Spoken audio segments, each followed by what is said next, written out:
কেউ যদি তোমার সাথে নোংরা ব্যবহার করে, তাহলে তুমি তার সাথে নোংরা ব্যবহার করো না, কারণ সে তার বংশ পরিচয় দিচ্ছে। বিবেকানন্দের একটি বিখ্যাত বাণী। চুপ থাকা ভালো, কিন্তু সব সময় না। যেখানেই প্রয়োজন সেখানেই কথা বলতে হয়। তা না হলে মানুষ আপনার নরম ভাবকেই অধিকার ভেবে নেয়। জবাব দেওয়া মানে রাগ নয়, এটা আত্মসম্মানের দাবি, বলেছেন এপিজে আব্দুল কালাম। শ্রী শ্রী রামকৃষ্ণদেবের কথামৃত। সাকার এবং নিরাকার কী রূপ জানো? যেমন জল আর বরফ। যখন জল জমাট বেঁধে থাকে তখনই সাকার, আর যখন গলে জল হয় তখনই নিরাকার। অহংকার বলে দেয় টাকা কত আছে, সংস্কার বলে দেয় পরিবার কেমন, স্পর্শ বলে দেয় স্বভাব কেমন, তর্ক বলে দেয় জ্ঞান কেমন, মুখের ভাষা বলে দেয় মানুষটা কেমন, পছন্দ বলে দেয় ভাবনা চিন্তা কেমন, স্বপ্ন বলে দেয় ভবিষ্যৎ কেমন। স্বামী বিবেকানন্দর উক্তি। সারদা মায়ের বাণী। যদি শান্তি চাও, কারও দোষ দেখো না, দোষ দেখবে নিজের। জগৎকে আপনার করে নিতে শেখো, কেউ পর নয়, জগৎ তোমার। অভিমান বড্ড খারাপ জিনিস, কিছু বলাও যায় না, আবার সহ্য করাও যায় না। ভেতরটাকে কুড়ে খায় আর শুধু নীরবে কাঁদায়। রবীন্দ্রনাথ ঠাকুর। পাকাল মাছ পাঁকে থাকে বটে, কিন্তু পাঁক তার গায়ে লাগে না।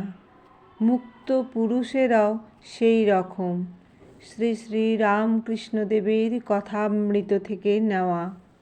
কেউ খবর না নিলে নিজেকে খারাপ ভেবো না, কারণ এই পৃথিবীতে খবর নেওয়ার লোক কম, আর খবর ছড়ানোর লোক বেশি আছে, বলেছেন এপিজে আব্দুল কালাম। তুমি যাকে চাও তাকে যদি পেয়ে যাও, সেটা হলো ভাগ্য, আর তাকে পাবে না জেনেও চাওয়াটাই হলো ভালোবাসা। রবীন্দ্রনাথ ঠাকুর।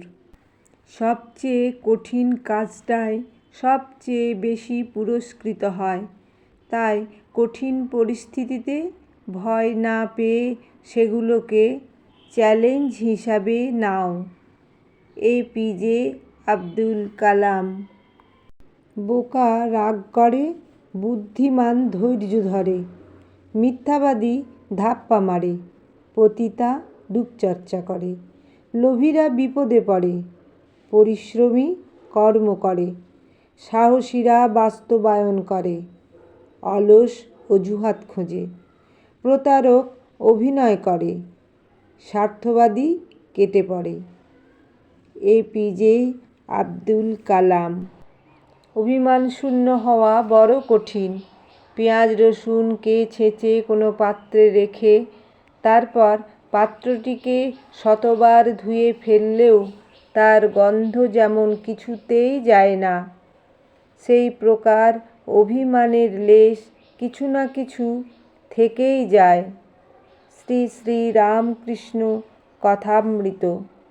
বন্ধুরা, সবসময় গল্প কবিতা করেই থাকি, মাঝে মাঝে এরকম মনীষীদের বাণী পাঠ করেই শোনাবো। তোমাদের কেমন লাগলো কমেন্টে জানাবে। আশা করি ভালো লাগবে। এতক্ষণ ধৈর্য ধরে শোনার জন্য অসংখ্য ধন্যবাদ। ভালো থাকবে, সুস্থ থাকবে।